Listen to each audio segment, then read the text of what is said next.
Body shot. Ooh, that hurt, didn't it? When adrenaline starts pumping and you know what you can do with this right hand, it's hard to not do that. Here are your hosts, Derick G and AJ. UFC 267 is here. Not only do we have the unified light heavyweight championship on the line, but we're also going to see who's going to be taking on the interim bantamweight champion. Some could say that this might as well be the unified bantamweight championship, but hey, that's neither here nor there. Aljo Sterling might come out to comments and start commenting on some stuff and all that, man. We don't want that, man. But hey, folks, my name is Derick G. I am your host, and checking in with me, as always, is my co-host, the Santa Fe Bomber, the New Mexico native.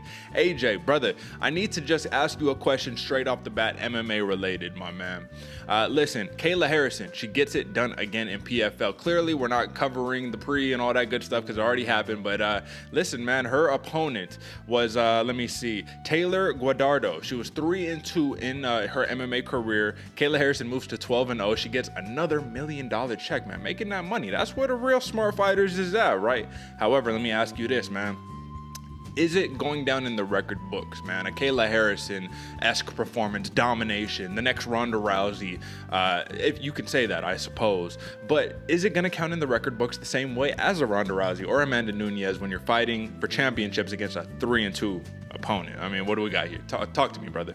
Yeah, it definitely doesn't hold the same kind of weight. I mean, we've seen this kind of almost kill boxing so far that you might be undefeated, but you fight in cans. Yeah, it's not necessarily the same weight.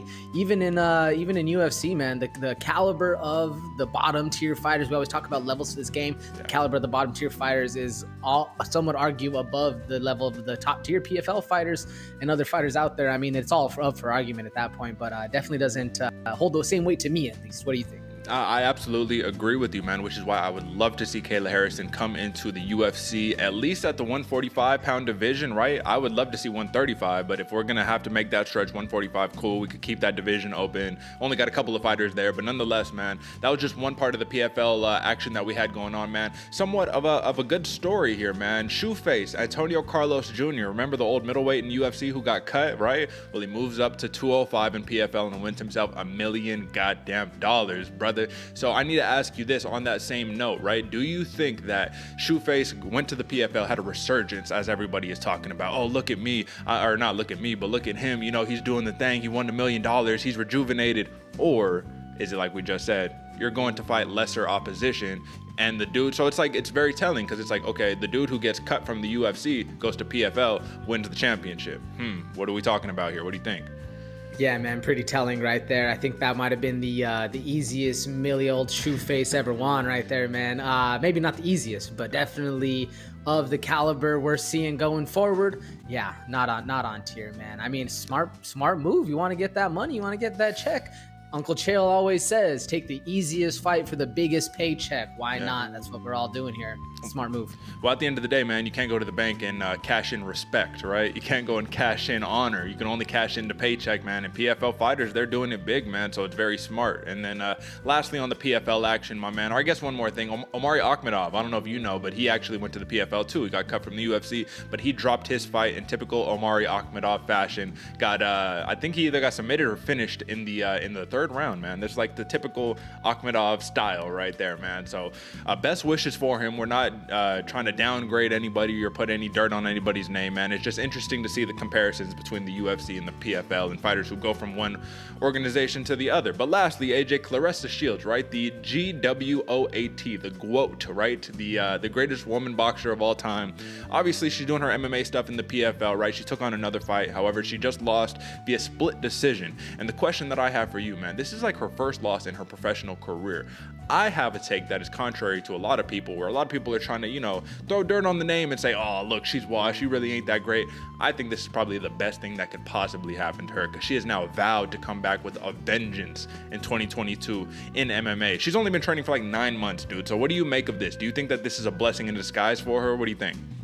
Yeah, man, I'm always about that mindset, blessing in disguise. I think some of the best thing that can happen to you is you get humbled and learn that lesson, man. We saw it, I know, with like Izzy Adesanya. Came back, he had that, I think there's only one guy that's beat him ever in his kickboxing career. Sure enough, came back, just started starching people left and right. I mean, you got to be about that mindset. Another thing that's ruined boxing is the fact that you have to be undefeated to be like a top dog. Whereas in the MMA world, man, everybody has an L. That's what you learn from. You keep growing from that. I think this is going to be one of those slingshot moments where, yeah, her setback pulled her, but she's going to rock it on from here on out, man. I think it's a great move. Maybe not a great move, but a great time to be learning lessons if you're Claressa Shields. Absolutely, man. And speaking of the one man who has defeated Israel Adesanya, he's actually making his UFC debut next week. UFC 268, Alex Paeta, man, a legendary kickboxing name. I shouldn't say legendary, but a very, very prolific kickboxing name out there, man. And it's definitely going to be interesting. I will say that for sure, my man. So before we move into the next segment of things, folks, drop a like, subscribe, all the good stuff. We're here telling you every single week, man. BloodyWaterPodcast.com. And we was talking about weight earlier, right? You're like, this doesn't quite carry the same weight as X, Y, and Z does. Well, guess what, man? Speaking of that, I got some weight to bring for you, brother.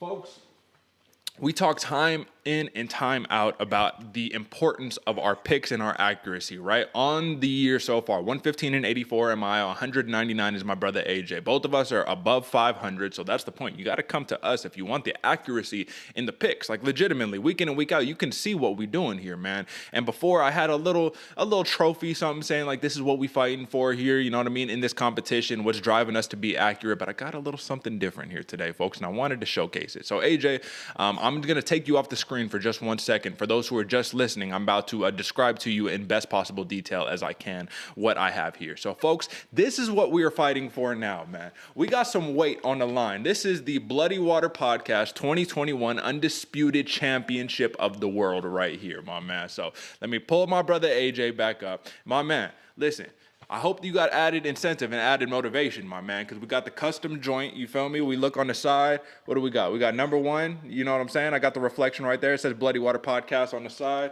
Over here, Bloody Water Podcast Championship with the MMA joint right there. But the point is this is heavy, man. This is about 6 pounds right here. We got the logo going, man. So, folks, apologies about the lights reflecting and whatnot, but the point remains, man. Come on. This is what we fighting for, baby. Let's go. We're going to have this rocking, man. And then the winner at the end of the year gets to carry this thing until the next tournament, my man. So give me your take, AJ. What you think of this new beautiful set of gold that we got here? God damn, Derick, that is beautiful, man. Yup, you got the logo rocking. And, I'm always a fan of just fighting for respect. But now that there's some weight on the line, brother, it makes it even more serious. I love it, bro. That's amazing, man. Yeah, absolutely. That is beautiful. That's glistening right there. That's what I'm saying. Got man. Man, I'm happy. I'm excited, bro. We got to get it going. There we go, folks. So just know, man, this is not for play, man. This is for real. Bloody Water Podcast engraved on the joint 2021, the inaugural Undisputed Champion. What are we talking about here? So I'll put that to the side for now. And like I said, let's just make sure that we know we got a little something going head to head, man. So let's talk about some sleeper bouts, AJ. Let's jump into it, my man. It's time for some fight night. If you ain't paying attention, you're gonna sleep on me and I'm gonna wake you up. All right, my man. So I know that we have a lot of ranked fighters on this card, man. In the 15 bouts, we have 14 ranked fighters, man, which is pretty impressive. But I do need to say this, my man. We got some sleepers here that don't have rankings next to their name that we need to talk about, my man. And let's start off with one of yours, my man. I know you wanted to start off with a lightweight contest with two legitimate prospects. One of them are one of my favorites that I've been hyping up for a while. But we have Magomed Mustafaev, if I butchered that, sorry, versus Damir Ismagulov. This is a 155-pound contest, my man. A mean southpaw striker in Magomed and Ismagulov. This is a man who won 18 fights in a row since his last loss back in 2015. Talk to me, brother. What made this stand out to you for this card on UFC 267? Derick, what stood out to me the most in this fight is we got some absolute killers in the ring on this one, man. Mustafaev has that crazy look. He's got killer behind the eyes. Same thing with Ismagulov, man. Basically, what I'm about to say for one guy is copy paste for the other, man. Slick. They both have very slick but almost basic striking, so you can't really get too flashy with these guys. They'll hit you hard, hit you down the pipe. It's gonna hurt. Crazy top pressure. Wrestling's on point. These guys both have that classic Russian maul style where you let them get the pressure, they get their foot on the gas pedal, It's a night over. It's going to be a long one for you. You're going to be sitting there in deep waters. It's a rough one. If either of these fighters are able to get the pressure, you're in for a long night. Both fighters have been shown to have a little bit of chin issue. They're able to get cracked, but they're able to recover from it. Both of them have been knocked down early in the first round of their last fights. Both of them are able just to completely put that behind them, get the gas pedal going, and get things moving. Man, absolutely maulers of fighters coming up on this one. And this one, what excited me most, Derick, is pressure wrestler versus pressure wrestler tends to negate each other, and we end up with a slugfest. That's at least what history has shown. That's what I'm betting for on this one. Man, this one's going to be an absolute banger of a fight. What you think? I agree with you, man. I agree with you on basically everything that you say. The one difference that I do see in these two fighters is that Ismagulov is that top control heavy wrestler style. Mustafaev, man, this dude got some legit BJJ chops, man. Like his grappling chops are so legit. Like he'll just go and roll for ankle locks. You know what I'm saying? Go for the chokes, go for the armbar, and that's what I love to see, because Ismagulov is a little more safe, a little more staying on top, controlling you, dropping bombs on top of you, rather knock you out with ground and pound as opposed to submitting you. But nonetheless, this is going to be a banger, man. The thing about Ismagulov to me is that he's so heralded as this, former M1 lightweight champion, you know what I'm saying? Like this dude has the chops already, but on top of that, you're carrying this 18-fight win streak, dude. Like that's got to be what, the longest next to Kamaru Usman, if not tied to Kamaru Usman in the UFC right now. So it's going to be interesting. Mustafaev, mean southpaw, like I said, and those kicks from his rear leg plus the little side karate kicks, man, beautiful thing to see. So I think that this is going to shape up to be an absolute banger, and the winner of this fight is going to get a big boost in the 155-pound division. So the next sleeper that we got here, AJ, this is mine, is Shamil Gamzatov versus Michal Alexichuk, man. This is a 205-pound contest, and I'll just say this, man. You got a kickboxer versus a boxer-puncher, man. The kickboxer is Gamzatov. The boxer-puncher is Alexichuk. And the difference, though, here, just like I said on the other one, AJ, is that for Gamzatov, Shamil Gamzatov, the man mixes up his kicks and his punches very well, but he's a BJJ brown belt, plus a Sambo champion, plus has a background of freestyle wrestling. So first and foremost, we rarely see these Russian dudes be a Sambo champion and say, I'm going to go dip my feet in the waters of Brazilian jiu-jitsu, right? Because oftentimes they'll say like one is better than the other, or one negates the other, or why would I know this one when I can go this one instead? But that's what's beautiful about it, is having all of these different backgrounds of these different styles is going to make it a very, very interesting challenge for Michal Alexichuk, because he does his best work when he's on the feet, man. When he's walking forward and he's punching you up, walking through the fire, walking through the storm. He doesn't care if he gets hit, because he's going to give one back to you. And if you keep your jaw exposed, man, he will knock you to sleep. I think he came into the UFC with like back-to-back knockouts or something like that, man. Very, very impressive fellow. And Alexichuk has only been taken down by 2 of his 6 UFC opponents. He lost both of those fights to OSP and Jimmy Crute. So of those 11 wins, of those 15 wins that he has, apologies, folks, 11 of them come via stoppage, man. So I think that this is going to be either knock somebody out, or you're going to get controlled on the ground and you're going to get knocked out or submitted, man. So it's going to be really interesting. But do you have anything on this sleeper, AJ, man? At 205, these boys can crack. What do you think? Bro, these boys can crack. They're very well rounded. What I like most about Gamzatov, really nice kicks, amazing ground game, very slick, man. Big power. He does telegraph a little bit, but he doesn't care because he's down to bang. Exactly. And Alexichuk, almost one of those vets in the game, bro. This dude has been around. I know the name Alexichuk, folks. You better know it out there, because this dude is some serious real deal fighter out there. Very slick left hand, good head movement, stays moving the entire time, doesn't throw unnecessarily. This dude has serious power, bro. This one's going to be a fun one in the 205-pound class. Absolutely, folks. So definitely take a look at those bouts that we just named. But we also got Amanda Ribas versus Vinajan Jadova, man. That's going to be a banger. How is that on the prelims? I don't know. We got Ricardo Ramos versus Tukagov, man. That's going to be a banger right there. I will say Elizu Zaleski dos Santos is making his return. Always a fun fighter to watch. Leron Murphy versus Makwan Amirkhani. Banger alert. And then, listen, man, if you don't know who Sigir Ulanbekov is, you're going to find out very soon here, man. That's the first fight on the prelims. It's him versus Alan Nascimento. This dude is number 15 in the flyweight division. So if you're like, how the fuck does this dude have a number next to his name and I don't know who he is? It's because you're not paying attention, folks. So I will say, check out the sleepers right there. Drop a like, subscribe. BloodyWaterPodcast.com, Bloody Water Podcast on Instagram, and Bloody Water Pod on Twitter. But what's most important is that you just subscribe and share the show with your friends, man. Share the show with anybody you care about who cares about getting getting the green. You know what I mean. All right, AJ. Let's move on to... Here's to another main card breakdown, courtesy of your hosts, Derick G and AJ. All right, my man. So listen, I've been singing this man's praises for quite some time. Magomed Ankalaev, number 7 in the light heavyweight division, opens up as a minus 340 favorite against a staple in the light heavyweight division in number 8 ranked Volkan Oezdemir, who has a plus 270 comeback. Now, let me ask you this, my man. I know that I'm biased, and I have to take a step back and I have to try to look at this objectively, but I truly believe that Magomed Ankalaev is the future of the light heavyweight division. I do believe he will be the champion in the very, very near future, but he has to pass this test if he has any chance in making that prophecy come to fruition. Volkan Oezdemir, do you think, my man, because listen, let's be honest with you, or let's be honest here, he's 2-3 in his last 5, right? He's a big name, but he has dropped a couple losses to the likes of Anthony Smith, Dominic Reyes, and lastly, Yuri Prochazka. Do you think that we are doing the what have you done for me lately thing as opposed to respecting the name, the resume, the career of a Volkan Oezdemir? Because the man is as game as they come, man. This dude is a heavy hitter. He walks forward. He's very patient. But Magomed Ankalaev is a different beast. So do you think that we're doing the what have you done for me lately on him? What do you think? Yeah, I mean, I would say yes to a point. Though the biggest thing I think about Oezdemir that unsettles me a little bit is he was an absolute killer like 5 years ago.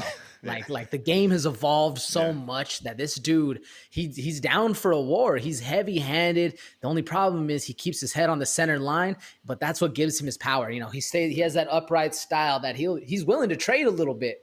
But because he's doing that, you know, he's able to get caught. He has serious power in the counter shots. This dude is insane. But like I said, the game has evolved so much over the last 5-10 years that style doesn't really work anymore, man. You got to be light, fast on your feet, hard to hit. And I agree with you, Derick. I've been giving my Ankalaev a little bit of not as much shine as I need to, but this dude is serious, man. He is the real deal come up on the future. And his style that he has, whether it goes to the ground, whether it's on the feet, this is for real deal, man. Hard matchup for Oezdemir coming up. I absolutely agree with you, man. But that's the thing about Volkan Oezdemir is that, yeah, the game has evolved and all that, but he's still so young, dude. He's 32 years old. So that's what's crazy because you think of him like, oh, this old man Oezdemir. Like, no, he's a young prime cat. You know what I'm saying? So listen, man, 75-inch reach apiece for both of these fighters, man. 6'1" is Oezdemir, 6'3" is Ankalaev. But I don't think that should matter too much because whether this fight takes place on the feet or on the, we get into some grappling exchanges, man, I think it's going to end kind of early. So I want to ask you off the bat, my man, the over-under for this fight is 2.5 rounds, plus 110 to go over 2.5 rounds, minus 140 to go under 2.5 rounds. So the odds makers think that this is going to end in a knockout pretty early.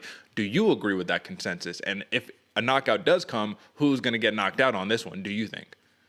Yeah, man, I'm going with the under on this one. I'm rocking with the odds makers, man. I'm going Ankalaev, man. KO round 2. Okay. I think he's going to knock out Oezdemir, whether it's a ground and pound or something standing on the feet. Like I said, the biggest problem I see with Oezdemir, he has that power, but it's because he stays with that head on center line and he's willing to counter shot. But you can't counter shot with Ankalaev, man. This dude, you leave a little bit of hole open, he's going to put an absolute hole in your face, just like he did to, was it Jan Kutalaba, both round 1? Yeah, man. This one I think's ending early. What do you think? I agree with the under as well. I think that this one can end early, but I'm not unopen, I guess I should say. I am open to this going to the over because Oezdemir has a chin on him, man. Yes, does he get knocked out from time to time? Yes, he does. But this dude walks through flames, bro. Like, he walks through absolute fire, man. So when you look at his last 5, right? Yuri Prochazka, he gets knocked out round 2. Alexander Rakic, he wins that fight, split decision. And Rakic is a tough outing every single time, right? Ilir Latifi knocked him out. I mean, Ilir Latifi is a name right there.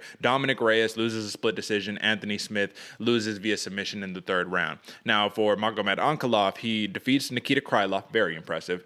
Ion Kutalaba twice, right? Both knockouts in the 1st round. Dolce Lungiambula, 3rd round KO, very impressive. And then Klidson Abreu with the unanimous decision win, those are all very impressive, but I can clearly argue that Oezdemir has a more impressive resume in his last 5. So we can't discount him too much because you're going against literally Anthony Smith, who could have been, I mean, he's like, what are we? 2 title challengers, right? One dude who's, crowned already to be one of the next lightweight champs in Yuri Prochazka.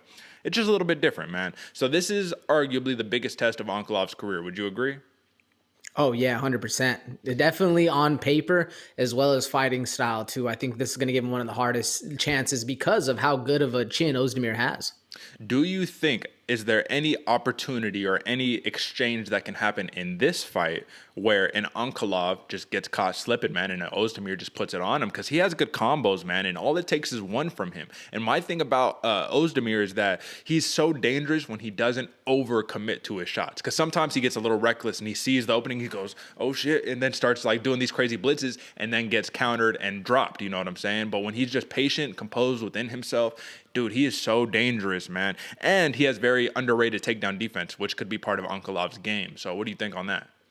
Yeah, I think if Oezdemir is going to get the KO, it has to come off the counter shot. Staying patient, letting Magomed make a little bit of a mistake and then counter shot, coming in with the left hook, whatever he has, because he does have some serious power in those, and it's the ones that you don't see that hurt you the most. And I think Oezdemir in his tenure, he's 17-5, but this dude's been in the game for a long time, that in his tenure, he's able to see those holes and adjust it mid-fight and get that KO. If there's ever going to be a time, it's going to be in the counter shots. What do you think? No, I agree with you. That's a pretty legitimate assessment right there. So I want to play devil's advocate because, like I said, I opened this up by saying I am absolutely biased towards Magomed Ankalaev, but I do think the man has the harder shots. I do think that he's just a little more technical, a little more slick, and that roundhouse kick he has is a night ender. Whether it's the front kick like he did to Dalcha Lungi and Bula or the roundhouse, man, he could put you to sleep with him. So I already said I'm going the under on this one, under 2.5 rounds, and I'm going Magomed Ankalaev via KO, man. I think it's going to be somewhat of an early night, but I wouldn't be surprised to see the OG veteran in the game, Oezdemir, pull out a decision loss or whatever the case may be. But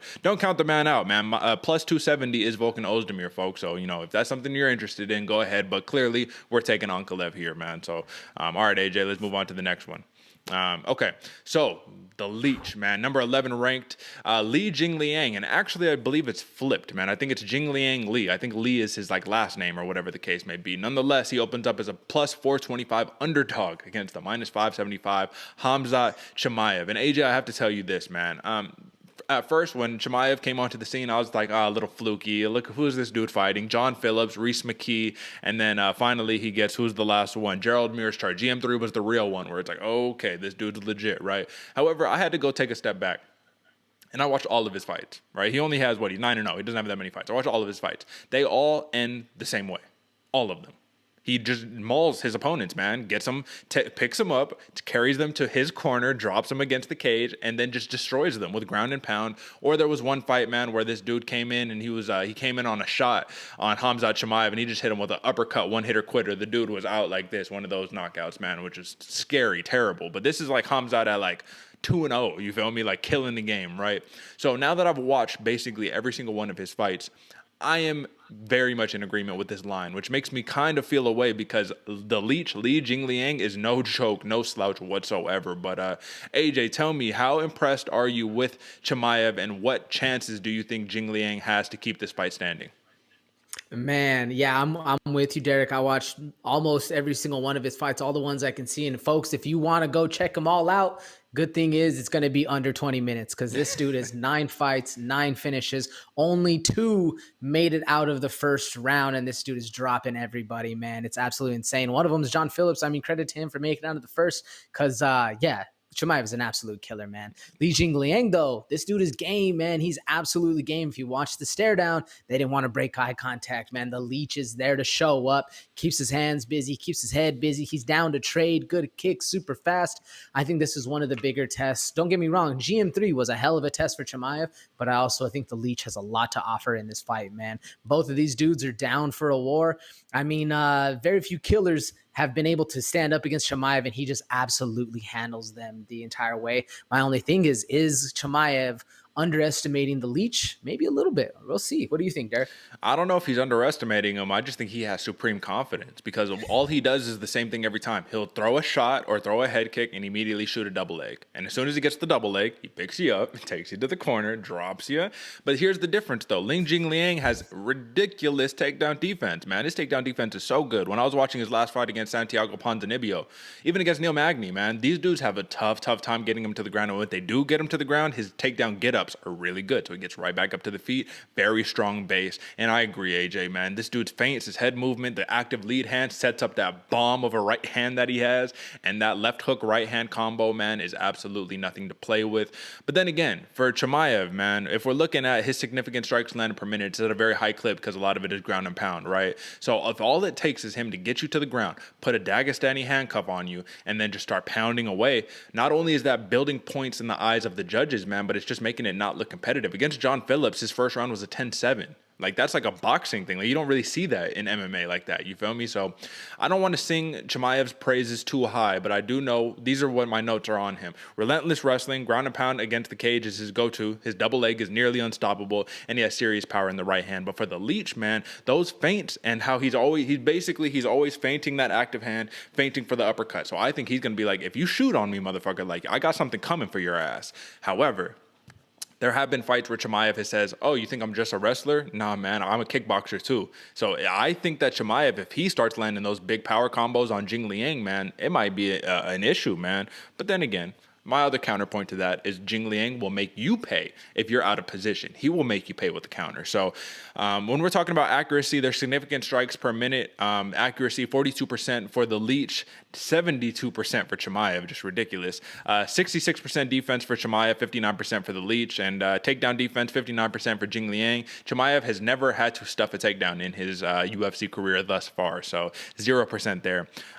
When it comes down to it, AJ, the notable wins is the difference here. Chimaev, it's GM3. That's the only notable win where you're like, ooh, okay, interesting. For the Leech, he's had tough tests, man. He knocked out Diego Lima. He knocked out Santiago Ponzinibbio. He knocked out Zaleski dos Santos, and he knocked out David Zawada. So it's like we know it's power versus power here, except it's going to be stand-up power versus grappling and stand-up power. With that being said, AJ, the over-under on here, guess what the over-under is? What do you think? How many rounds do you think the over-under is on this one?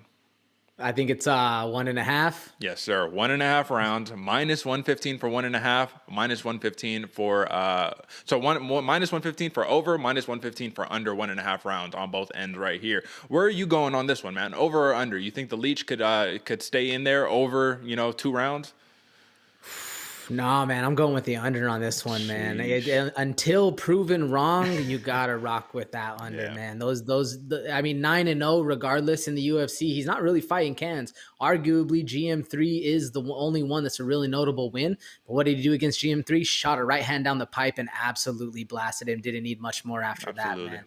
Yeah, I think the only thing that could possibly hurt Chimaev though is there's more film coming out. Each fight he has more and more time to really watch this guy, and since he hasn't fought in I forget how long, a lot of people have been able to catch up. They've seen what he's doing, seen how it's going. So do you think the fact that he has more film out there on him is going to be able to hurt him? And will Jingliang have the ability to put that plan into action? Well, I'm going to say I don't think that having more film on Chimaev is going to hurt him because he does the same thing every fight. So it's like everybody is expecting it. And it's one of those things where it's just like Ronda Rousey, right? Like, she's going to try to hip toss you, armbar. We know that for every fight, and she did it for every single fight. Now, was she fighting the same competition that these guys are fighting in this day and age? Maybe not. Maybe so. That's neither here nor there. But it's going to be an interesting fight regardless, man. 18-6. That's the big caveat here, AJ. 18-6 is the Leech, man. A lot more experience than Chimaev. That hasn't stopped him thus far because when he fought GM3, but GM3 got 40 fights, something crazy like that. So didn't stop him there. But I think the last thing that we need to talk about here, AJ, is just what does this fight mean in the welterweight division? Khamzat, he had a ranking next to his name for just like a split second, but if he wins this fight, he can arguably be thrusted into the top 10, fast-tracked on to be fighting Kamaru Usman or whoever the welterweight champion is going to be in the near future. Do you think that a win here, especially if it's an early victory by Chimaev, skyrockets him into the rankings, into that title conversation to a degree, or not? Maybe not the title conversation exactly, because that whole little mix-up of those 3 or 4 is absolutely insane. But I think this guy at least gets number 5. Yeah. Like, if not in the top 3, this dude at least gets number 5. And I think the biggest thing for Chimaev, if he gets this fight done early in round 1, you got to pair him up against killers. It's just not safe, not fair. You can't be pairing him up with anybody below number 5 because this dude will hurt people, man. That's the thing. But Li Jingliang, almost even more impressive if he gets it done, man. Absolutely. He does this, that's going to skyrocket him way to the top. That'd be super impressive. I think Chimaev gets the higher jump, though, if he gets the win. What do you think? I absolutely agree. So Jingliang, if he knocks out Ponzinibbio and then finishes Chimaev, that would be ridiculous for him, man. That's like, talk about like an insurgence of the career right there. But for Chimaev, man, I think he already has star power outside of, what's going on here. All it took was 3 finishes back-to-back, right? 2 of them within the span of 10 days. That's all it took for him, and he's this mega star, dude. Like, that's the thing about Chimaev is I think that he has that talk too, right? I came to smash, like that Khabib type style where I think, honestly, the UFC will try to push him straight. That's why I talk title conversation, not because it makes sense logistically or logically, but because the UFC is a business, and it's about putting asses in seats, and Chimaev puts asses in seats. It's as simple as that. So, ultimately, AJ, who's the pick, man? Who you got? What round? Why?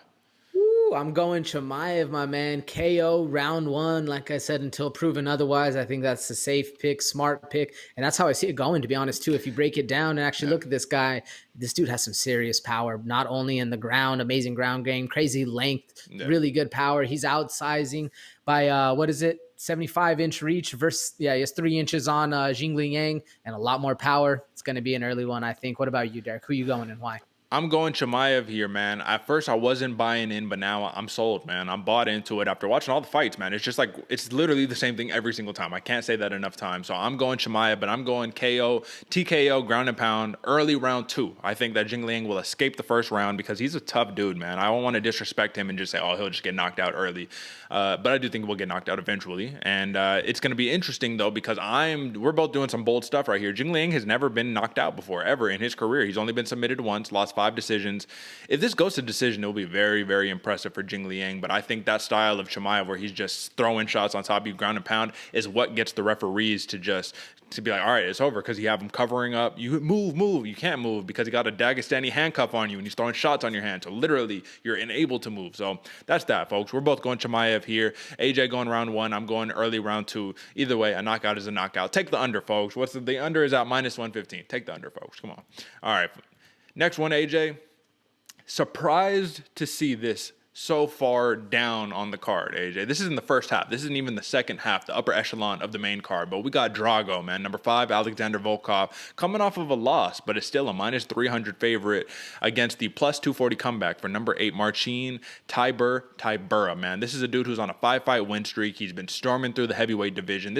Talk about a story right here. This is a beautiful thing to see for Tybura, but I will say in his last fight, man, he had to overcome a lot of adversity against Walt Harris. Almost was finished, man. This dude takes a lot of damage, but what did he do? Got the takedown, turned the tide, and then finished Walt Harris, man. Sad story for Harris, great story for Tybura, but this is a tough test, man, and I think Alexander Volkov is pissed coming off of his last loss against Cyril Gane, and I think he wants a knockout. I think he's going to be headhunting early with those long strikes, but I need to ask you this question, AJ, because in my head, Alexander Volkov is such a monster. He's so huge, he's such a big guy.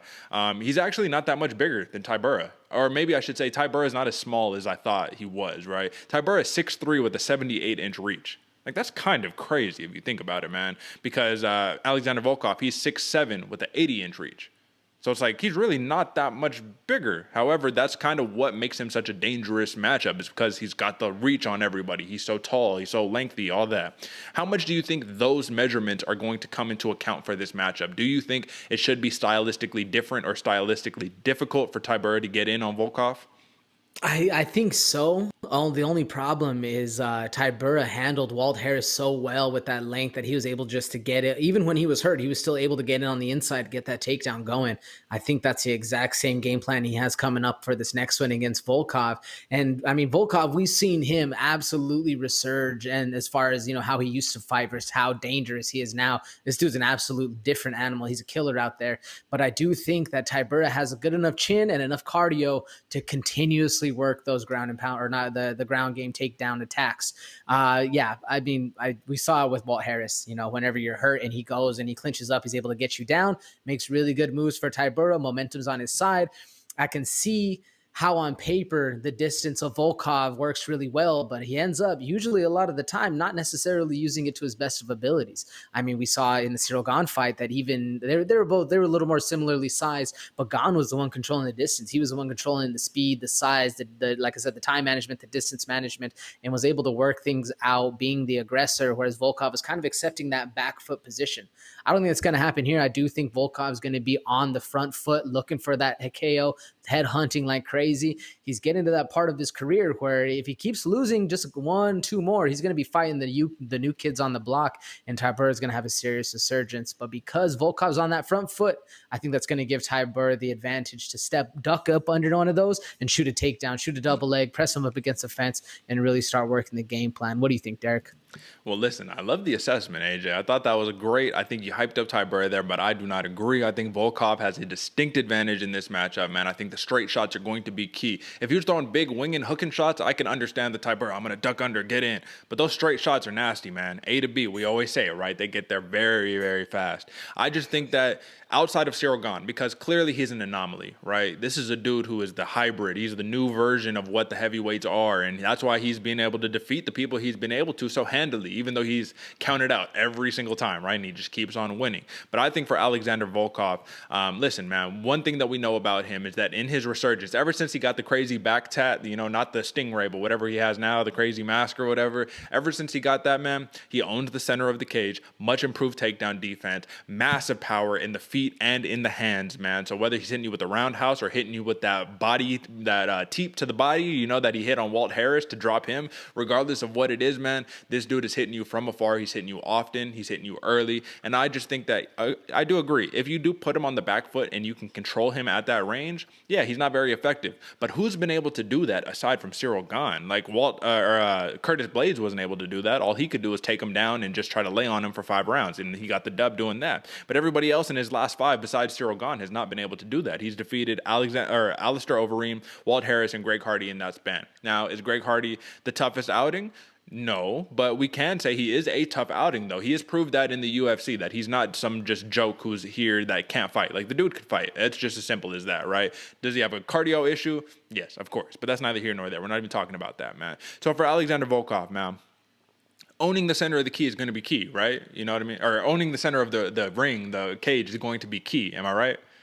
Oh, yeah, 100%, man. And when Alexander Volkov is on the front foot, he's dangerous. He's one of the most dangerous fighters in the heavyweight division when he's able to lead that dance and use that length going forward. And it's crazy that you mentioned the size disparity, because when you watch Marcin Tybura fight, he looks a lot smaller. I have the numbers here: 6'3", 78-inch reach, 6'7", 81, 80-inch reach, whatever it is. But Marcin Tybura just looks a lot smaller, and he looks like a 205er when he's fighting these dudes. And with how tall and big Volkov is, it's going to be quite a disparity going forward. I agree. I absolutely agree, man. But this is the I guess the big key that I want to ask here. Do you think the speed of Tybura, he has fast hands, bro. Do you think the speed is going to be a problem for Volkov? Because that's the only real way where I could see, like, okay, man, he's going to get on him. He's going to Cyril Gane him a little bit, where he touches him up on the inside, gets back out, touches him up. But like I said, that's a very difficult task. And Cyril Gane was able to do it, but nobody else has. Is the speed going to be an issue for Volkov here? I don't think so, especially because of his last fight against Cyril Gane. He's able to see that kind of speed, get used to it, and really adjust for it going forward. I think why it worked so well with Cyril Gane is because they were a lot closer in size and reach. I don't have Cyril Gane's reach right now, but I know it was something very close to each other going forward, whereas Marcin Tybura has that extra little bit to make up. Yeah. And interesting, and this is the most interesting stat to me, man. Tybura is older than Volkov, which is crazy because it doesn't feel that way. Tybura is 35, Volkov is 33. But when we're talking about experience, even though they're both very experienced, Volkov edges him out, man. Overall, he's 33-9 in his MMA career, 7-3 in the UFC. Tybura is 22-6 in his MMA career, 9-5 in the UFC. 9 knockouts for Tybura, 22 for Volkov, 3 submissions for Volkov, 6 for Tybura, 7 decisions for Tybura, 8 for Volkov. So both of them are very experienced, man. Both of them have only been knocked out twice in their career. So this is the last set of questions here, AJ. The over-under on this fight is 2.5 rounds, -115 for the over, -115 for the under. Where are we going on this one? Yeah, I'm going with the over on this one. I can actually see both fighters winning this one. Depends on who's the better man of the night. I mean, if Volkov shows up, he's very, very dangerous. Tybura, the momentum's on his side. He's also extremely dangerous. This is going to be a fun one. I'm going the over, man. I think this one's going the distance, to be honest with you. What about you? Well, it's tough for me because, like, unless I'm, remembering things wrong, misremembering, I'm pretty sure that Marcin Tybura has a history of getting beat up bad in the first round, overcoming adversity to win. Now, that's not going to happen every time. So if you're getting beat up bad and you're taking those shots early against a Volkov, I just don't think you make it out of that, man. So I'm going the under on this one. I'm going under 2.5 rounds for Alexander Volkov to get the victory. I think it's going to come via knockout. Like I said, I think Alexander Volkov, the story was if he beat Cyril Gane, he was on that track to fight for the title. So he's probably pissed the fuck off now. And he's like, all right, man, I'm going to come in here. I'm going to show you guys who I am. I'm much improved, this, that, and the other. So I'm going Alexander Volkov, and that just is a segue to my pick. We're going Drago. I'm going KO, and I'm going early round 2 on this one. I do think Tybura will be able to make it out, but it's going to be one of those. This is my prediction. Obviously, will it come true? We'll see. But my prediction is it's where they get hurt at the end of the first round. They're still not completely recovered come the beginning of the second round, and then Volkov puts him out. That's my opinion. Unless Tybura can get him to the ground and ground and pound him for the finish, I don't see another outcome. What do you think, AJ? Who wins? Why? What round? Yeah, man, I think your prediction has a very good chance of happening because it happens a lot more often than we think. But personally, man, I think this one's going to be a slugfest. I'm going Volkov by decision. I think he puts the vet out on him and just literally puts pedal to the gas tank, starts hitting him with power, hitting him with shots. Tybura gets damaged very early in the fight. And it could lead to a finish, but I do think he has the chin and the cardio to make it very interesting. So, like I said, man, I just can see both fighters winning this one. I didn't really know which way to go, but I'm going Volkov by decision. I think it's the smart pick, man, honestly. I love the value in Marcin Tybura. Folks, don't get me wrong. I love the value at plus 240 for Tybura. 5-fight win streak, man. Been able to kind of put out a lot of big names in the heavyweight division. Walt Harris, Greg Hardy, Ben Rothwell, Maxim Grishin, Sergey Spivak. Like, that's very impressive. However, 3 of those 5 have come via unanimous decision. 2 knockouts in his last 2 fights. But against Volkov, it's hard to win decisions against him, once again, unless you are a Curtis Blades or you are a Cyril Gane. You feel me? Like, he doesn't have that many big losses in his career. So that's it. Minus 300 at Volkov, minus 115 for the under or the over. It's really your choice, folks. I'm going under. AJ's going over on that one. All right. So this is the second half, AJ, of the main card that we have here. And I want to say that we're spoiled with this card, dude, because that last fight we just covered right there, that could have been a main event in and of itself. But this one right here, AJ, number 5 ranked Islam Makhachev is a minus 700 favorite, my man, with the plus 500 comeback for number 6 ranked Dan Hooker here in the lightweight division. AJ, is it kind of odd or a little disrespectful to see the performance Dan Hooker put on in the crazy circumstances he had to go through against Nasrat Haqparast in his last fight, and then he comes into the next fight as a plus 500 underdog? Like, is it a little disrespectful? Is Makhachev a little overhyped on this one, or do you think that Makhachev is that dangerous of a fighter? What do you think? I mean, Makhachev is very dangerous, man. Very much a dangerous fighter. But I think not only is it disrespectful to Dan Hooker, it's very disrespectful to Nasrat Haqparast to think coming in off of what Dan Hooker did to him, that they're just like, oh yeah, this next dude, the guy that you could possibly fight in the future, just is going to steamroll you too. Like, yeah, I mean, Islam Makhachev, until proven wrong, this dude's a killer. Like, I mean, I was doubting him in his last fight against Thiago Moises, and sure enough, he looked very good. He just wanted, the only thing that kind of kept him not as good as he has been is he was looking to prove a point and show that he can sit there and strike. Now, is the same level of striking that Dan Hooker has as Thiago Moises? Dan Hooker is far superior in my book, but it's going to be interesting to see how it does, because I've been waiting to see the numbers on this betting line, man. That minus 700 to a plus 500 comeback for Dan Hooker. Yeah, there's some value there because Dan Hooker's a killer. Now, I agree with you, but this is the biggest favorite on the card, man. And if you're listening to a Khabib Nurmagomedov, he says that Makhachev should already be pound for pound top 10, that he's basically the future of the lightweight division. He's going to be the champion. And Makhachev, if you're him, you just got to keep winning fights, keep proving the point, man. So 20-1 is Makhachev, man. His only loss has come via knockout, and that was like quite some time ago, you know what I'm saying? But both of these fighters have had some pretty, good success as of late. Dan Hooker, he's 3-2 in his last 5-0 for Makhachev, clearly. But listen, man, that big win for Dan Hooker was very telling, because what he did is he showed a lot of improvements, man. He looks like much more of a balanced fighter. He looks like a mixed martial artist as opposed to just a kickboxer, even though he's fighting out of city kickboxing, right? So what are the paths to victory for these fighters? If you're Makhachev, I feel like he can kind of get it done on the feet and on the ground. But Dan Hooker, unless he says, I'm going to shock the world and I'm going to take down Makhachev, which I don't think he should do, it has to be on the feet. I think that those big knees that he has, man, he could catch Makhachev coming in on a shot. If you know the game plan, you know what to predict. But then again, it's kind of like Khamzat Chimaev, where it's like, even though you know it's coming, it's hard to stop it. What do you think? Yeah, man, it's exactly like Khamzat Chimaev. That's what I was saying. I have almost the same notes. Like, with how many more fights that Islam Makhachev is having, you're just showing that he does basically the exact same thing. Besides his last fight against Thiago Moises, where he was like, you know what? I'm going to stand in bed because this dude isn't as good on the feet. It's not as risky. Yeah, he basically just has that Dagestani smash style, and this dude gets it done. But what we saw, Derick, what we've been seeing lately, and now obviously this happened in Bellator, not necessarily the UFC. There's levels to this, but Rufián Stotts, man, he was able to shut down that Dagestani smash style wrestling with some good old fashioned American style, regular wrestling out here, like we're doing, collegiate style, DC Academy way. And the thing is, Dan Hooker isn't fighting out of city kickboxing for this camp. He's been getting it done in Vegas. He's been traveling. He's been seeing the things. He's here in America getting it done, American-style wrestling. It's going to be a very interesting one to see. Can Hooker perform the same way Stotts did against a Dagestani wrestler? I don't know. That's to be to tell. But is his striking better than Makhachev's? I think so. I think those knees are crazy. I mean, the fact that he is 5'10" versus... Oh no, sorry, 6 foot versus 5'10". He has a 2-inch height advantage, but the 5-inch reach advantage, those legs are longer for Dan Hooker. And the crazy thing is, if he gets you in the clinch, he can hit you like on the top of the head with his knee, not necessarily even on the chin or anything. So Makhachev shoots early, he sees it coming, hits him with the knee up the middle. It's going to be very interesting because those knees are very fast. But as far as the wrestling, though, Makhachev's going to get it done there.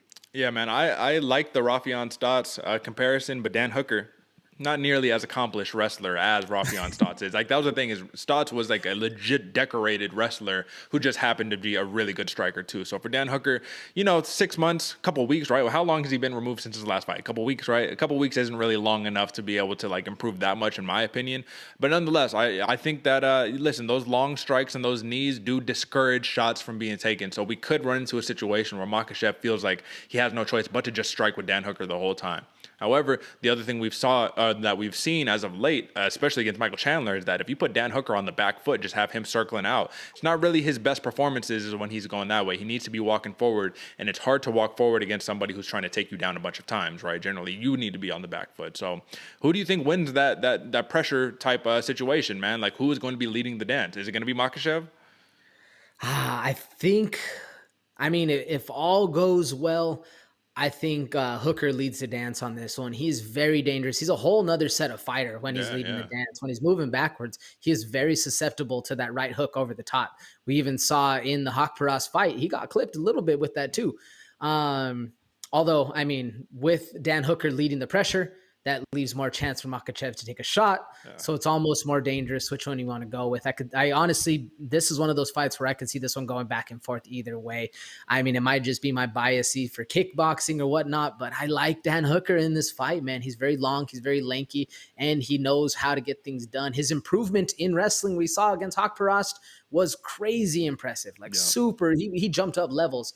But, Makhachev levels to this game on that ground game over there, man. There's no way he's Haqparast. Yeah, that's the big difference. Haqparast is primarily a boxer puncher, right? So it's like, you got a whole different animal in Makhachev, and when you're being, praised and crowned by the king himself, Habib, then it's like, all right, man, we got to see. This dude has massive pressure on his shoulders every single fight to carry the name and the lineage of, Abdul Manap, you know what I'm saying? Of that legendary Dagestani family and that royalty of family right there. So I will say notable wins for Makhachev: Drew Dober, Thiago Moises, Nick Lentz, and Gleason Tibau, man. He finished all of those except for Nick Lentz. That was a decision win. Who's an incredible wrestler in his own right. No, he's no longer fighting. He's retired, but still, the point remains. For Dan Hooker, notable wins: Paul Felder, split decision, incredible. Jim Miller knocked him out. Gilbert Burns knocked him out. And James Vick knocked him out, all in the first round. So that's what's interesting, is that Gilbert Burns is the same style of fighter who has hands, but loves to take his opponents down. And if he was able to knock Gilbert Burns out in the first round, I mean, we might be able to see that against Makhachev. I don't know what the odds are for a knockout, but I do know the odds for over or under, and we have 2.5. That's the over-under on this one, AJ. Over is -160, under is +130. Which one are you rocking with? I'm rocking with the over on this one, Derek. I think it's going to be a longer, drawn-out fight. I don't think either of these guys. Makhachev is more likely to finish Hooker than Hooker is to finish Makhachev, in my opinion. But I think this one's going to decision regardless. If a finish did happen, would it be knockout or submission, do you think? I think it'd be knockout for either guy. If a finish happens, I think it's knockout for either guy. I don't really see Dan Hooker submitting Makhachev at all, and I think Makhachev is just going to absolutely lay that smash style ground and pound on Hooker going forward, unless he clips him with that overhand right. I mean, we haven't seen the good overhand right from Makhachev, but Dan Hooker tends to dip that left shoulder coming in. What do you think if you see a finish? I think that a submission can happen from either of these guys, man. Dan Hooker, of his 21 wins, 7 are via submission. You know what I'm saying? This dude is no slouch. And the thing that I always say about wrestlers, right? And this is different because this is a Sambo guy in Makhachev, but we say it in jiu-jitsu every time we're in the gym, man. Be careful with that wrestling style because, are you getting in on those takedowns? Of course, but what are you leaving susceptible? Your neck. Watch the guillotine. That's what I'm saying. The guillotines, the darces, and especially Dan Hooker being tall, he can get that standing guillotine up in there. He can go wrap those long limbs, grip that darce, and then hook the leg, and then it could be a early night for Islam Makhachev. However, we saw a Drew Dober try to attempt anything against Makhachev, and that didn't work. So if Drew Dober couldn't do it, a great grappler like Dober, it's hard for me to imagine Hooker doing that. Nonetheless, all right, man, with that being said, I'm going with the over 2, AJ. I'm rocking over 2.5 rounds. I think that Dan Hooker's a tough guy, man. You know, that Chandler fight, I think, was very fluky because if you look at it, he's only been knocked out twice, and that was just really like a one-hitter quitter, little ground and pound to follow up. So I'm going Makhachev via decision here. I'm rocking with the -700 favorite, dude. It's just one of those things, just like Chimaev, like you said, where it's like you can't discount the man who just keeps winning. It's like Mayweather, man. It was like, this dude just keeps winning. Like, why are you going to bet against him? And you know he wins all of these fucking fights. Like, I don't know. But nothing is guaranteed in this sport, and that's what makes this sport amazing because anything could happen at any given time. All it takes is one shot. So who are you going with, AJ, and why? Man, Derek, I'm going with the risky decision on this one, bro. I'm rocking with the boys out of City Kickboxing. I mean, like I said, it's risky. It's there is some serious hesitation in my mind, man. I've been going back and forth. I think Makhachev can easily win this fight. I also think Dan Hooker has the chance to win this fight. Yeah. But me personally, man, I'm rocking with the kickboxer, man. I'm going Dan Hooker by decision on this one. He has the swagger. He's ready to rock. He looks great. Momentum's on his side. I think Makhachev is the smart choice, but I'm going risky with this one, man. You got to risk it to get the biscuit. I'm rocking with Dan Hooker decision. Okay, and word on the street, man, is Hasbullah. He's rocking with Makhachev, but Abdul, the little homie, man, that's on Team Hooker. So we got a whole little beef in there too, man. So you love to see it. You love to see it, man. But all right, AJ, we move on from all of these regular scheduled bouts to the interim Bantamweight Championship of the world here, AJ. I need to ask you off the bat, is this the interim or is this the People's Championship to you? What do you think? Man, People's Champ all day, man. I was rewatching that Aljamain Peter Yan fight, and as much as Peter Yan was playing with his food, he's a real deal. And almost every single one of his fights, you could say the same, like we've said for Chimaev as well as Makhachev. Rinse, wash, repeat. Peter Yan does the exact same thing, and he's a bully in there, man. This one's a People Champ for me, and it's almost cosmic. What's the word I'm looking for? Karma. Cosmic karma, there we go. Because I feel like Sandhagen was the one who should have been fighting for the championship. And I mean, he's Sandhagen himself, but you know what? The universe is doing him well. Thankfully, be a good person because it's coming back, and that's what Sandhagen is. I think this one is finally what we've all wanted to see. Sandhagen for the championship, Peter Yan in there as well. I mean, they might not have the actual strap, but this one's for the people. What do you think? Yeah, this is the People's Championship in my mind as well, man. I rewatched I was just watching it this morning, actually, Petr Yan versus Aljo Sterling. And as much as Sterling was putting him on him in the first round, Yan just took over from there, man. And it looked like all he was doing was just waiting for Sterling to gas himself out a little bit. The moment he saw he was tired, there was one point, it was like in the second or third round where Aljo, you could tell his shots were labored. And Yan was like, yeah, what's up, bro? Come on. Oh, you're all tired, huh? You know what I mean? Like doing that type of shit, you feel me? And I was like, man, this is a dude who's so confident, man. You see his sparring rounds with Rafael Fiziev, man, who is a lightweight, man, an OG killer out of Tiger Muay Thai. Like, this dude could strike with the best of them, man. His grappling was incredible. He was able to take down Aljo Sterling a bunch of times. His takedown defense, even though he did get takedown early, man, his takedown get-ups are so good. And his style, I think the reason why Aljo had success early in the first round is because he was putting Jan on the back foot. And we see when Jan goes on the back foot, the volume drops. That's like literally what I think every coach and every fighter that goes up against Jan, they say that's the plan. However, much easier said than done. Corey Sandhagen, we know he's all about the movement. You know what I'm saying? He's all about being on the back foot, circling around, hitting, not getting hit. But we saw that not work out for him in his last fight against TJ Dillashaw, man. So I agree. Cosmic karma, cosmic justice, whatever you want to call it, because arguably I think Sandhagen won the fight against TJ Dillashaw. Dillashaw gets injured. He can't fight. Jan Sandhagen, winner fights Aljo Sterling. AJ, how do you see this fight playing out? I want to know, do you think Jan does the typical rinse, wash, repeat, stay on the front foot, stay on the lead, bully Sandhagen, you know what I mean? Take him down, ground and pound him, do whatever, because Sandhagen is absolutely no joke, and I don't want to disrespect the man who I believe is so talented to be like, oh yeah, Jan is just going to steamroll him. But the styles make fights, and I think this definitely is in favor of Petr Yan. What do you think? Yeah, I agree with you. I think the only way Petr Yan doesn't just bully Sandhagen and walk him down is if Sandhagen's able to get one of those crazy counter shots. Sandhagen's movement is so impressive. And we have a guy in Jan who's just willing to walk you down forward, be the bully, and literally just put full pressure on you, hit you hard. And even with his like sweeps, his leg kicks, this dude can absolutely crack. But you have another guy who's just circling out the entire time, waiting for those counter shots, seeing those holes open. The thing with Petr Yan, though, is not many holes open, man. He'll cover up. He'll hit you with that high guard and not be able to really get anything of impact in. Whereas Corey Sandhagen, he's really looking to slip those shots, get something in that's crazy that you're not seeing coming. I just think Petr Yan's too good, man. I mean, don't get me wrong. I love Sandhagen in this fight as well. I think it's going to be a very fun fight going forward. But Petr Yan's just a bully. He's so good out there. He's a little dirty of a fighter, just a little bit, but not too much where you don't hate the man enough to where you're like, yeah, I mean, it's a fight. So, I think this one, with Petr Yan just walking you down while Corey Sandhagen's trying to circle out, get those shots going. I think the advantage goes to Sandhagen in the grappling. I don't necessarily know if it's going to go there, man. I don't think Petr Yan's going to be able to let it happen. I think his stand-up after getting takedown is very impressive. And if Aljo out-wrestled Sandhagen, it's not, at least MMA math doesn't make it bode well. Do I think that's going to happen in this one? I don't know. Sandhagen might be able to get those leg locks in. We'll see. What do you think? Well, what's interesting to me is that isn't TJ, like, this is my counterpoint, isn't TJ Dillashaw versus Corey Sandhagen a good look at what this fight could play out as? Because TJ Dillashaw said it himself, man. And listen, take what you want from it. You know, what happened in the cage, but he suffered that knee injury really early in the fight, man. I think it was at the end of the first round or something like that, right? And he says he had Sandhagen in all these spots, but he couldn't lift him up because he didn't have the power in his knee, the stability in his knee. So the fight could have played out a lot differently if TJ Dillashaw was able to just pick him up, slam him on the ground, and keep him there, which he wasn't able to do. So he says, because he was hampered by a knee injury. So Petr Yan, I mean, Sandhagen had his success. He had a lot of moments, man. But being the sniper versus the dude who's just putting on you hard shots all the time, we saw in the judge's eyes that doesn't always work out. But then again, we saw what Sandhagen did to Frankie Edgar. Where he was like, oh, you're going to keep following me? Okay. Knee to the face, turned him into a statue. You know, erased him from his consciousness. So from Petr Yan, we've seen him take big shots, man. Sterling landed big knees on him, flush, didn't phase him, walked through him. Can't do that every time. The chin only holds up for so long. But that sniper style of Corey Sandhagen, do you think he will continue with that? Because the counterpoint is that he might be jaded from his last fight and be like, fuck it, I know what I need to do now. I need to go in there and I need to leave it all in there. Massive strikes, all that. Do you think we'll see a different version of a Corey Sandhagen or the same one against TJ Dillashaw in this fight?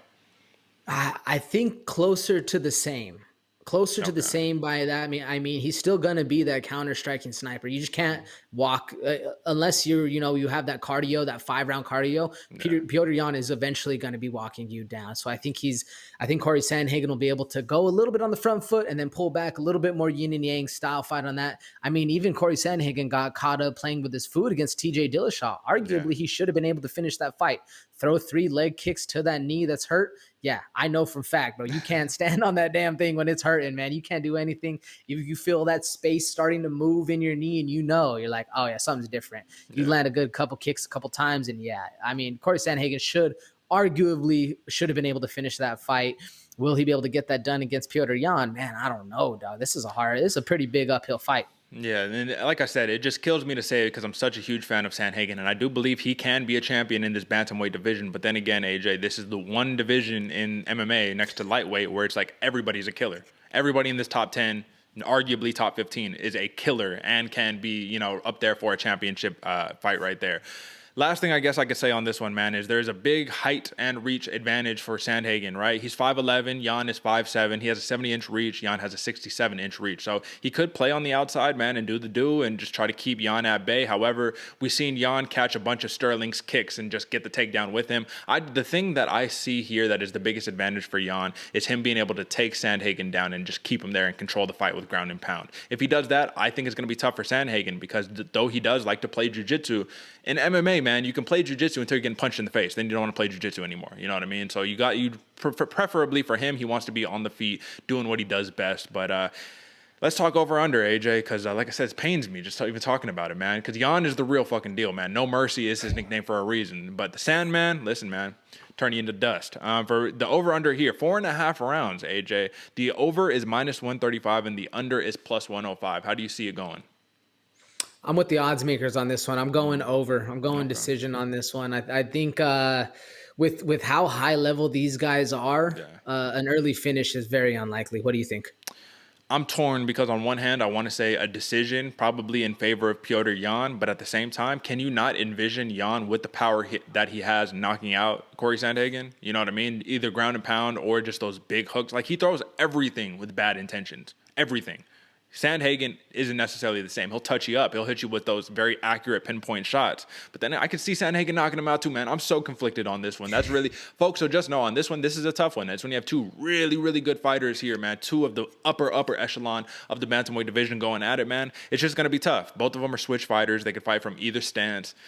I don't know, man. So I guess I'll say I'm leaning Petr Yan because of his grappling capabilities. Corey Sandhagen, though, I think there's incredible value at +200 right there on the money line right there. And I guess, listen, man, I guess I'll go the over on this one, man. They're so skilled. So skilled. -135 for over 4.5 rounds. So we'll see if that one lands or not. But AJ, who are you going with and why? Yeah, Derick, this one, it's one of those ones that hurts to say, but I'm rocking with the Russian on this one, my man. I'm going Petr Yan. I think he's just too dangerous in what he throws. And the worst part about it, I don't know if you've ever been hit with a leg sweep. Somebody catches your leg and then they kick the other one out from under you. Yeah. It sucks because normally you can see it. With Yan, you can't see it. That leg smacks so fast. This dude is so dangerous with it, however he gets it done. And there's nothing worse than when you're on the ground looking up and this dude's just over you talking shit, looking down on you. Yeah. And that's Petr Yan's style, bro. It's hard to swallow, but I'm going Yan by decision. I think the bully's going to get it done in this one.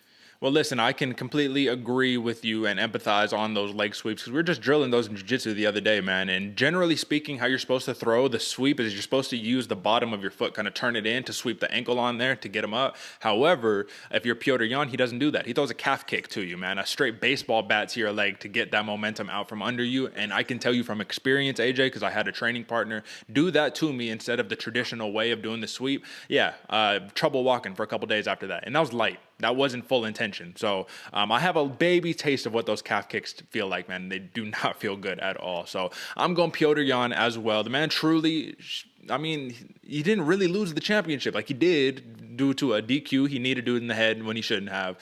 Totally, listen, it is what it is, man. He lost because of that because he didn't follow the rules, but he was winning the fight.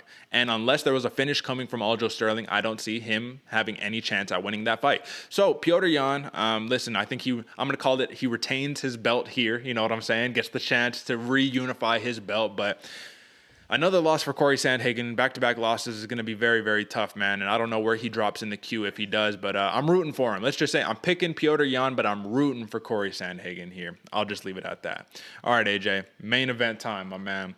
And we'll knock through this one, not spend too much time because we're hitting a little long here on the show. But the champ, the legendary Polish power of Jan Blachowicz, man, he opens up as a -280 favorite, +230 comeback for the legendary, the everlasting #1 ranked Glover Teixeira, man. Listen, light heavyweight championship right here. This is Blachowicz's chance to truly prove that he is the real deal, man, that he deserves to be this champion. Because in your last title defense, did you fight one of the best mixed martial artists we have on the roster right now? Yes. Was he a weight class lower than you? Absolutely. Even though he gained a little bit of weight, come on, it's not the same thing, right?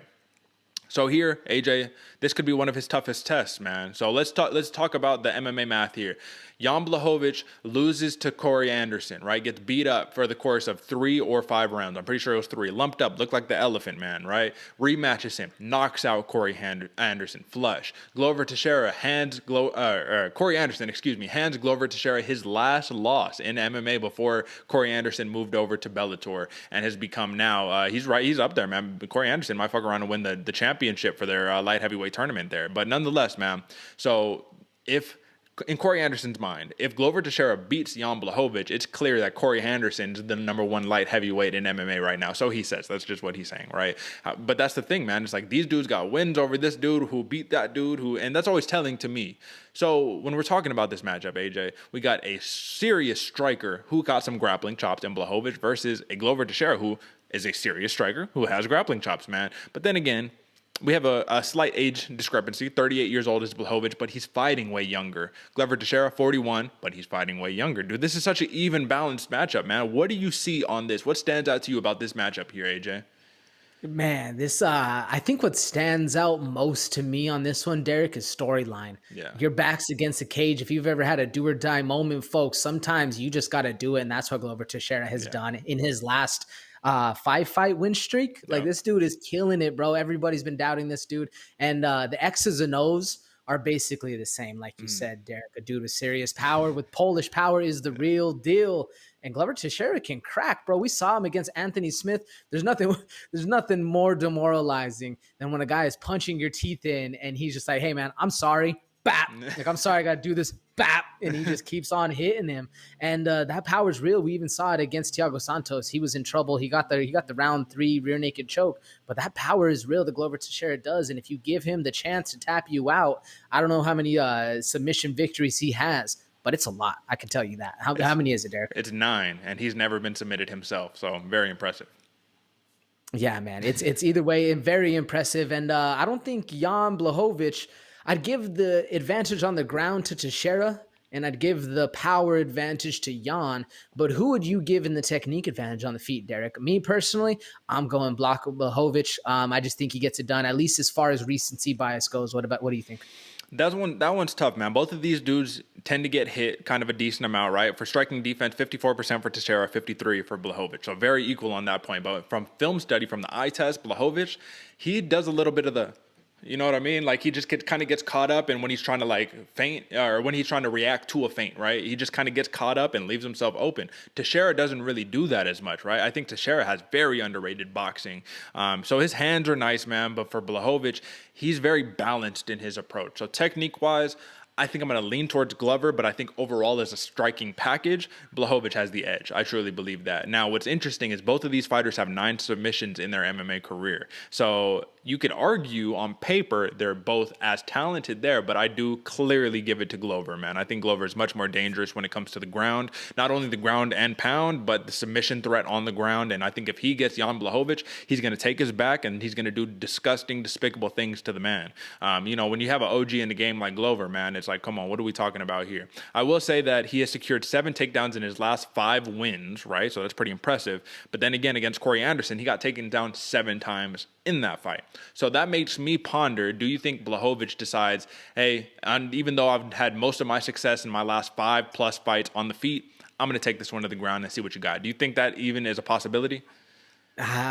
Personally, I think on paper that's probably the best possibility he has. You don't want to test that Polish power, man. We even saw it against Izzy. He wasn't ever necessarily in super big danger, but that power was real, and even Izzy didn't really necessarily want to sit down and trade with Blachowicz. Excuse me. Yo, so I have that one flipped though. So I'm talking about Jan Blachowicz has had most of his success on the feet. Does he try to take Teixeira down?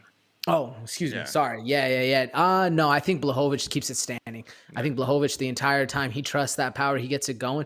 Personally, on paper, I wouldn't want to test Glover on the ground. This dude is so dangerous, whether it's a ground and pound or the submission. He can get it done multitude of ways. I think Jan stays smart, stays patient. He is a little bit of that patient plotter, kind of how Volkov is, where he'll get it going. He does reach a little bit when he's getting the feints out, which can leave you open.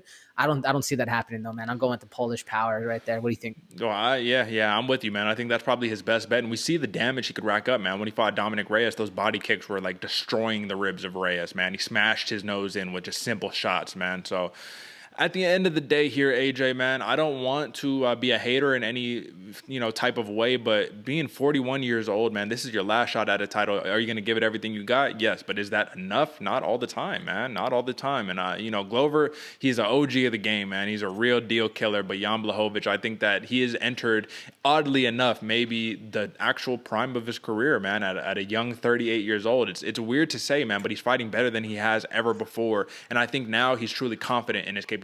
So they say when you're in your 30s, that's when you're your best because your mind starts to catch up to your athletic abilities, right? So I think he has both of those things working there, and I think for Teixeira, man, he's going to be a very tough test, but I think Jan Blachowicz edges him out. So let's finish this off, AJ. Over-under is 2.5 rounds. This is a championship fight, but the over-under is 2.5 rounds, -115 for the over, -115 for the under. So split odds there. Where are you going on this one, man? It's interesting. I'm going with the over. I thought it'd be a lot closer to a 4.5, 3.5 round fight, or at least over under prediction. I got the over on that one. What about you? I'm going the over because I think both of these dudes are going to be very tentative in the first round. I think they're going to really fill themselves out, take a very slow approach to this fight, only trade a couple of shots. Second, third round, that's when we're going to start heating up. And unless there's a knockout, man, so Glover's been knocked out 3 times. Blachowicz has been knocked out twice. Unless that happens, I mean, it's going to be interesting, but we'll see what happens here, folks, man. 6'2" are both of these fighters, 78-inch reach for Blachowicz, 76 for Teixeira, man. It's going to be a very, very fun fight. And the last thing that I need to leave it on is they have very similar takedown defense, 65% for Blachowicz, 60 for Teixeira, man. So with that being said, AJ, who are you going with and why? Are we going and new or and still? I'm rocking with and still on this one, man. I'm rocking with the Polish power, and what you said about Jan Blachowicz, where this is his best he's ever been fighting. The same can be said for Glover Teixeira, and it's just mind blowing that this dude's doing that at 41 years old. I've at 42 for some reason. Tapology was messing with me on my numbers. I'm not really sure, but either way, this dude in his 40s. Fighting the best he ever has against killers like Thiago Santos, Anthony Smith, Nikita Krylov, Jan Kutelaba. Yeah, he's very, very, very, there's some value in that 230, but me personally, I'm going with and still Blachowicz by decision. What about you, Derick? I got to rock with Blachowicz myself, man. And listen, I will say the last time, actually, well, he's won all 5 of his last fights for both of these fighters, man. But Blachowicz, or for Teixeira, I remember him distinctively getting uppercutted into unconsciousness. Do you remember who did that to him? It was just an uppercut, boom, got him out of there. You don't remember? No, I don't remember. All right, well, it just happened recently, man, and it was a sight to see. It was an incredible thing, man. But that was the last time that he lost, or actually maybe not, because his last loss was Corey Anderson, so I take that back. But this was, maybe I'm misremembering. So I'll take that out of the equation for now since I don't have my facts behind me. But I'm rocking with the legendary Polish power of Jan Blachowicz, man, and I think that this sets up for a very interesting light heavyweight title picture, man, because I would love to see a Magomed Ankalaev versus a Jan Blachowicz. I would love to see it. But that's neither here nor there. So I think I'm going to go AJ. I'm not going to lie to you. I'm going to take the over on 2.5 rounds, but I see a knockout incoming, man. Round 3, round 4, you know what I mean? Maybe early round 5, but I see Blachowicz getting Teixeira out of there just with those heavy bombs, man. So that's the take. I'm going over. You're going over for 2.5 rounds. We're both going Blachowicz, but you're rocking decision. I'm going KO on that one, man. But it's another one, man, where I would love to see Teixeira go out on a high note, because if he went to the championship, I don't know if I necessarily envision him be like, oh, I'm going to stick around and try to defend this thing. I think it might be like, all right, man, now I'm done. It's cool. It's over, So, all right, folks, that is the main card. And before we move on, I do want to just announce one last time, man. Drop a like, subscribe. Make sure that you're tuned in for the main card picks because, like I said, we got some actual, some actual gold on the line here, folks. This thing is big. Look, this is bigger than my head, man. This is a real deal. You know what I'm saying? Belt on the line here, man. So it's the Bloody Water Podcast, head-to-head pick'em tournament of 2021. And, folks, like I said, man, we do it for real over here. What can I say? So, AJ, man, we got one last piece of business we need to take care of, and that is the fight of the night, man. So we got 15 bangers on the line, man, but I want to know who is your pick for fight of the night. Man, my fight of the night pick. There's a lot of really, really good ones you can go out here. I'm going with my sleeper, my dog. I'm going back to the prelims. I'm going Magomed Mustafaev, versus Damir Ismagulov. These dudes are up-and-comers. I think they're going to leave it all out on the table, out in the ring, because they got a lot to prove with how many killers are on this list. they got a lot to prove, and I think they're gonna do it. Do it in style out there. Who's your fight of the night, Derek? Well, I like that one, man. That's a very, very good pick, but I'm going with the first fight on the main card, man, and I'm going Ankalaev versus Oezdemir, man. Like I said, this is fire versus fire. Two dudes with a great chin, two dudes who are willing to walk through the flames and land one, man. So unfortunately, folks, even though I'm picking this for my fight of the night, I do envision it ending in a knockout, so it probably won't end up that way. But if it does go to decision somehow, some way, that goes to show that has to be the fight of the night, unless it's a very boring affair, which I don't really see that happening. But those are the picks for fight of the night, folks. So listen, my man, AJ, we just got a couple of things coming up next week. Clearly, we'll talk about more on the post show, but UFC 267 is next, man. We get Kamaru Usman versus Colby Covington #2. That's going to be banger. And we also get the Rose Namajunas versus Zhang Wei Li, #2, man. So 2 championships on the line, in addition to Justin Gaethje versus Michael Chandler at the 155-pound division, man. Banger alert. And listen, AJ, Shane Burgos versus Billy Q, man. That's going to be a featherweight contest you're going to have to tune in for, my man. That has fireworks written all over it. Last thing I got to say here, Alex Paeta, man, like I had said, he was the dude who came over from kickboxing, right? He's defeated Israel Adesanya, I believe, twice, not just once, but twice. And he's fighting Andreas Michailidis, man. So that's going to be a fucking banger, man. Let's see how this dude does in MMA. But AJ, man, you got any last words for the people before we get out of here? Man, wake up early on Saturday. Oh, yeah. They're fighting in Dubai, so you got to get up early for these prelims. Check it out. Let us know what you think in the comments below, man. We got the strap on the line. Like Derick said, it's probably bigger than my big-ass head as well, man. So this thing's got some serious weight behind it, and you know we fighting for real over here. Yeah. We getting it done. I'm excited to have that hung up right behind me. Derick, I'm sure you're the same way, Yes, brother. sir. It's going to be a fun one, folks. Let us know what you think. Tune in. Let us know if you're getting some dubs out there too, man. How much you win and how much you putting down. We'd love to see it. We know these picks are going out there. Get it in, folks. Let's see. Absolutely. So I'm just keeping it up, folks, so y'all know, like I said, we ain't playing. We here for business, the whole entire 9. One of us is going to be having this hanging up pretty behind us, man. So we'll see who it is. We still got a lot of fights to go, man. It's only October, you dig? So with that being said, folks, we'll do it again on Sunday for the post show, or on Monday is when the episode comes out. So tune in, drop a like, subscribe, tell your friends. Until next time, folks. Peace.